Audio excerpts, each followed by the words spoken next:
From the time we're born, we spend an inordinate amount of time studying each other's faces. As babies, we can recognize that big smile that we see of that caring mother looking down on us and so forth.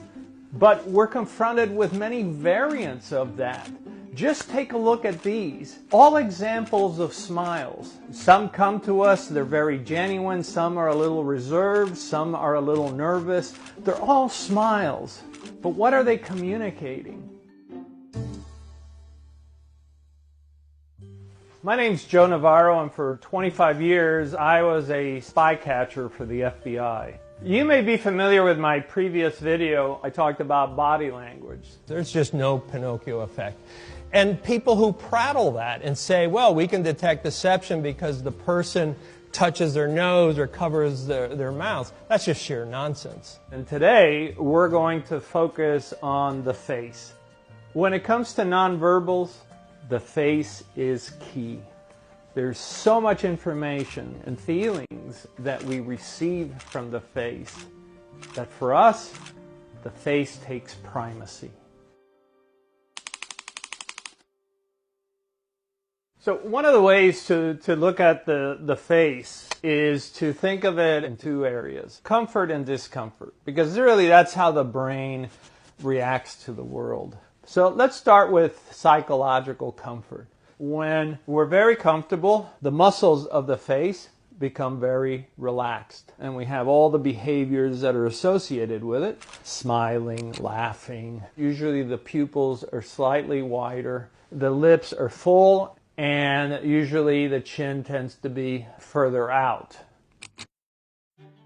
The very second that there's psychological discomfort, usually it begins to register in several areas. Now for some people, we'll see it in the forehead and here between the eyes, where there'll be furrowing of the forehead or squinting. And of course, the tucking down of the chin. Or in some instances where something is really emotional, you'll see the chin begins to vibrate. Covering of the eyes also is a display of psychological discomfort. So our faces, what we feel in that moment, is immediately displayed by our nonverbals. And the easiest way to look at it is that behavior consistent with comfort, or is it consistent with discomfort? One of the questions that I'm often asked is, how do we read each other? How do we read each other's faces? We start with the hair, how it's combed, what color it is. Is it dry? Is it wet? Is it curly? Is it disarranged? As children, we play with each other's hair. We look at each other's hair. We immediately notice when it's wet or dry or it's changed in some form. We look at the forehead for information. When it's smooth, the forehead tells us that everything is well and placid. When it's furrowed, we begin to notice that perhaps there's some sort of discomfort. The eyebrows. You know, the arching of the eyebrows is our exclamation point. Doing that eyebrow flash when we see someone we recognize and we go, hey, how are you? The glabella, this little area between the eyes. Someone says something we don't like and we might squint at them and look at them askance. The nose. Do we wrinkle our nose upward? We do that bunny nose. At about 3 months of age, babies are already doing this when they don't like something they're being offered. And then there's the lips, which convey so much information. Maybe as often as the eyes, I'm asked about smiles. We have the social smile, the interested smile, a curious smile. We have little secretive smiles that we might give to someone that we're interested in. There is so much to our mouths. It's so expressive.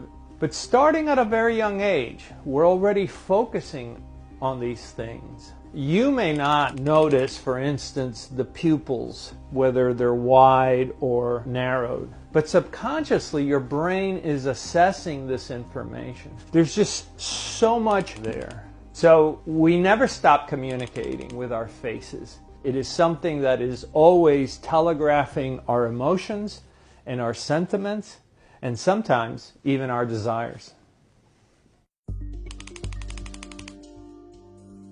One of the things that was startling to me when studying faces was what I had been picking up for decades. When I look back on The Lone Ranger, watching the movies of Zorro, or even Batman and Robin, one of the things you notice is all these good guys were wearing masks that covered the eyes, but the bad guys always covered their mouths. So the bank robbers would wear a bandana and then just pull it over their faces. Undoubtedly, we are being affected by the fact that we cannot see the full face. I mean, we first had reporting of this right after World War I, where we saw the horrors of that war, and soldiers who had their faces somehow ameliorated, they had to wear these masks. And even with masks, they still were not being received well into society. And so there has always been something unsettling about not being able to see the full face. And I think it has to do with the fact that we get so much information from there. But even with masks, we can still communicate with each other. We can still understand what people are trying to say. And you can pick up above the line of the mask. Look at this clip. Notice that even though they're wearing a mask, we can still see the emotions behind that mask. We can still decode that face. Now, obviously, you're not going to see lip compression, but with some people, you really see it both in the forehead and in the glabella region of the eyes, and then, of course, in the orbits of the eyes, there's a lot of squinting. So for some people, it doesn't matter that you can't see their mouth. You'll certainly see it in their face. But, you know, the rest of the body is transmitting information. If we can't see the full face, where can we go? The neck, the shoulders, right? The hands, the fingers, the thumbs in particular, right? So when we emphasize, the fingers are wide. When we lack emphasis, our fingers come together. Even our feet communicate sentiments. So we have to redirect where we're getting information, but always remember that from the time we're born, we're looking at the face for that information. We just have to be patient with ourselves and know that there's still information out there. We may just have to get it from other parts of the body. A lot of us now are doing these video conferences, Zoom, Google Meet, and so forth. And the visual range has changed completely, because now we're only seeing maybe from the chest up, maybe we're only seeing the face. One of the things we know is that in face-to-face meetings, this tends to be on a subconscious level very aggressive. So directly looking at another person, as I am now, directly looking at the lens, is actually creating discomfort.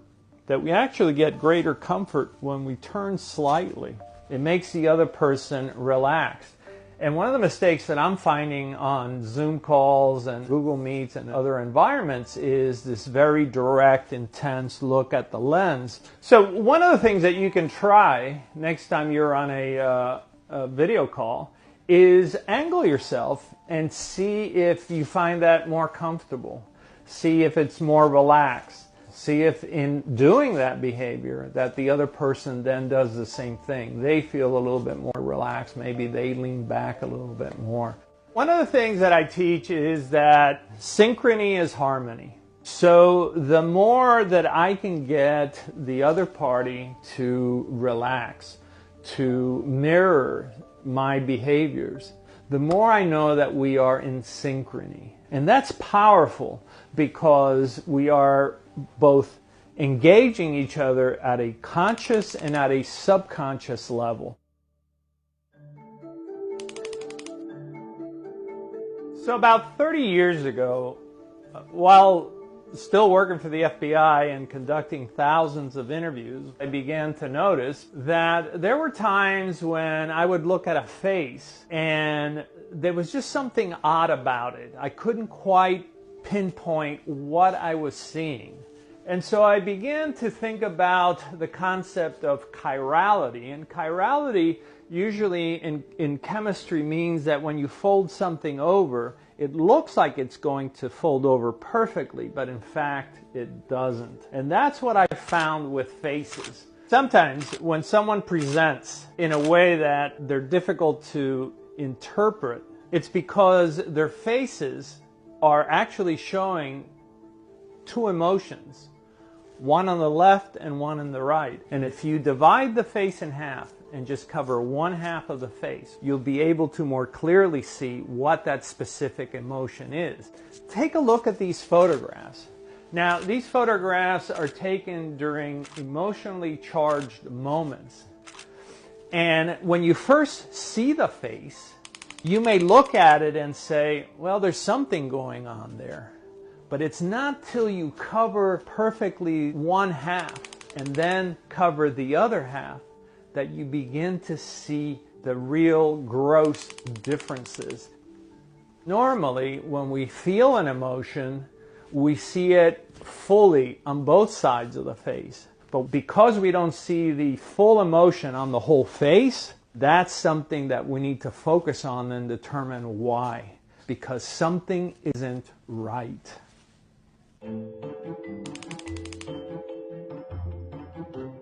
Why do we focus so much on the face? We focus on the face because of necessity. Because through our faces, we can show that we care.